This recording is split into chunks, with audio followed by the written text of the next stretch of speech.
अस्सलाम वालेकुम नाज़रीन, मां आहियां शुएब अली उमरानी ऐं तव्हां ॾिसी रहिया आहियो BR टाइम न्यूज़। सभ खां पहिरियां शामिल कंदासीं हीअ रिपोर्ट।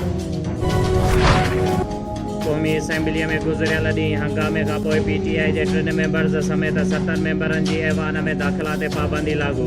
अॼोके इजलास दौरान बि मेंबर्स सुकून सां न वेठा, हिक ॿिए खे सैनिटाइज़र जूं बोतलूं उछलाईंदा रहिया।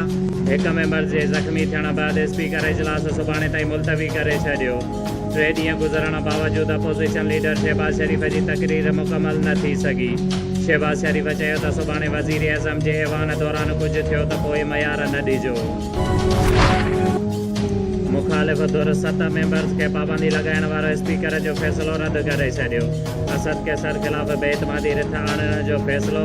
बेतमादी रिथ आणण लाइ कमेटी क़ाइमु। गॾियल अपोज़िशन स्पीकर खे लिखियल ख़त में चयो आहे त ऐवान में अपोज़िशन लीडर शहबाज़ शरीफ़ ते हमिलो कयो वियो। स्पीकर खेसि तहफ़ुज़ ॾियण में नाकाम वियो। क़ौमी असेंबलीअ जो स्पीकर असद कैसर बि सरगर्म थी वियो। वज़ीर आज़म इमरान ख़ान सां मुलाक़ात करे खेसि पार्लियामेंट में पेश आयल वाक़िए बाबति आगाही ॾिनी। स्पीकर असद कैसर जो वज़ीर आज़म सां मुलाक़ात बैदि पीपल्स पार्टीअ जे चेयरमैन बिलावल भुट्टो ज़रदारीअ सां राबितो। असेंबलीअ में पेश आयल वाक़िए ते ॻाल्हि ॿोल। अपोज़िशन जे रवैये खां का बि औरत मेंबर्स महफ़ूज़ नाहे। नून लीग वारा असेंबलीअ में औरतुनि सां नामुनासिब रवैयो रखियो। मलका बुखारीअ सां गॾु ॻाल्हाईंदे ज़रताज गुल चयो त नून लीग बदतमीज़ ऐं हमला वारनि जी पार्टी बणिजी चुकी आहे। मलका बुखारीअ चयो त कल्ह पार्लियामेंट जो कारो ॾींहुं हुयो। नून लीग गारियूं ॾींदी त रद्द अमल बि ईंदो। मलका बुखारी हुकूमती मेंबर्स जो किताब लॻण सबबि ज़ख़्मी थी ऐवान में गारियूं ॾींदड़ ऐं किताब उछलाईंदड़ इलेक्शन चोरी करे पार्लियामेंट पहुता आहिनि। अॻूणे वज़ीर आज़म शाहिद खाकान अब्बासीअ चयो त असेंबलीअ में सभु कुझु वज़ीर आज़म जी चुर्च ते कयो वियो। कानून टोड़ींदड़ भले वज़ीर आज़म छो न हुजे, उन ख़िलाफ़ कार्रवाई थींदी। जंग में ताक़त ऐं इंसानी समाज में कानून जी हुक्मरानी हूंदी आहे। इस्लामाबाद में ख़िताब कंदे वज़ीर आज़म चयो त अमन तॾहिं क़ाइमु थींदो जॾहिं ताक़तवर कानून जी पकड़ में ईंदो। वफ़ाक़ सिंध खे रक़म ॾियण बाबति पंहिंजो वाइदो नाहे पाड़ियो। गुज़िरियल साल 717 अरब रुपया ॾियण जो वाइदो कयो वियो, पर अञा ताईं कुझु बि नाहे थियो। वज़ीर आज़म जी post budget conference Murad Ali Shah चयो त तेल ऐं गैस जी रॉयल्टीअ में सिंध खे मिलंदड़ पैसनि जी बि कटौती कई वई आहे। तलार मीरवाल अॻु हैदराबाद बदीन मेन रोड ते मातलीअ खां ईंदड़ ट्रक ड्यूटीअ दौरान ट्रैफिक पुलिस बरकत पंवर खे कुचले मौत जे निंड सुम्हारे छॾियो। जिस्कम चेयरमैन सनान खान कुरैशी ऐं मरकज़ी क़यादत समेत कारकुननि खे गिरफ़्तार करण वारे अमल ख़िलाफ़ जिस्कम नवाब शाह पारां शोबान माटी, इमदाद लगारी, हाशिम लगारी, सरफराज मेमण, हिदायतुल्ला तुंजो, आरिफ ख़ासकेली, फरमान मला, तारिक समो, अपल दाहिरी ऐं ॿियनि जी अॻुवाणीअ में नवाब शाह प्रेस क्लब ॿाहिरां अलामती बुख हड़ताल कई वई। उन मौक़े ते अॻुवाणनि चयो त गिरफ़्तारियूं असांखे पंहिंजे मक़सद तां हटाए नथियूं सघनि, असांजा हौसला बुलंद आहिनि। हुननि चयो त जिस्कम चेयरमैन सनान कुरैशी समेत मरकज़ी क़यादत क़ौमी कारकुननि जी आज़ादी ऐं सिंध एक्शन कमेटीअ जे अॻुवाणनि मथां कूड़ा केस दाख़िल करण ख़िलाफ़ जदोजहद खे वधीक तेज़ कंदासीं। हुननि चयो त बहिरिया टाउन जे ख़ात्मे ताईं जज़्बे सां पाण मल्हाईंदासीं। Deputy inspector general of police Shaheed Benazirabad range Irfan Ali Baloch अॼु police facilitation centre Nawab Shah जो दौरो कयो ऐं फैसिलिटेशन सेंटर पारां आवाम खे मिलंदड़ सहूलियतुनि बाबति ॼाण वरिती।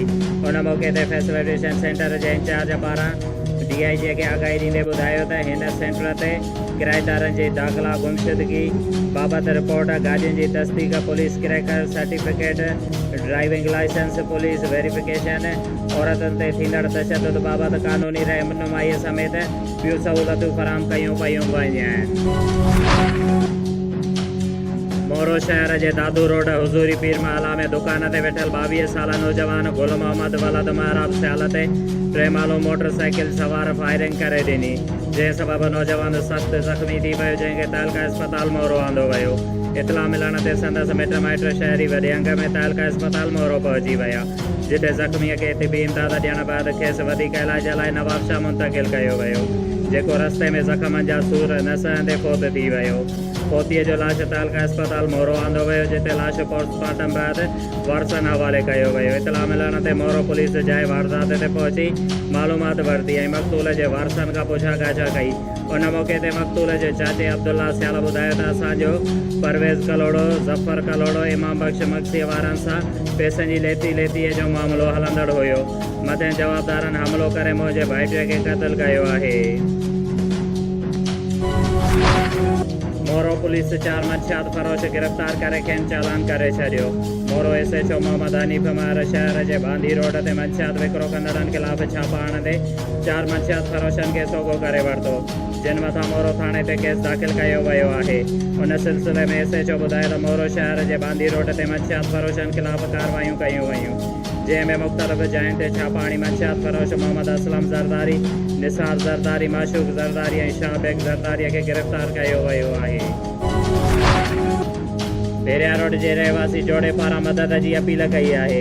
प्यार जो परणो कंदड़ जोड़े इम्तियाज़ अली ज़ात बिरोई, शाहिदा दी अब्दुल रज़ाक भुट्टो उमिरि 20 साल पंहिंजे मर्ज़ीअ सां पंहिंजी रज़ा ख़ुशीअ सां नौशर फ़िरोज़ में क़ानूनी तौरु शादी करे छॾी। जोड़े पारां तहफ़ुज़ जी अपील कई ऐं उन्हनि चयो त असां पंहिंजी मर्ज़ीअ सां शादी कई आहे ऐं हिन वक़्तु खैरपुर में रहूं था। ॻोठ जा कुझु चङा मुड़ुस जान जा दुश्मन बणिजी चुका आहिनि ऐं जान खां मारणु चाहिनि था। तहफ़ुज़ फ़राहम कयो वञे। शोएब अली उमराणीअ खे ॾींदा इजाज़त। वधीक ख़बरुनि ऐं अपडेट्स लाइ ॾिसंदा रहो BR टाइम न्यूज़।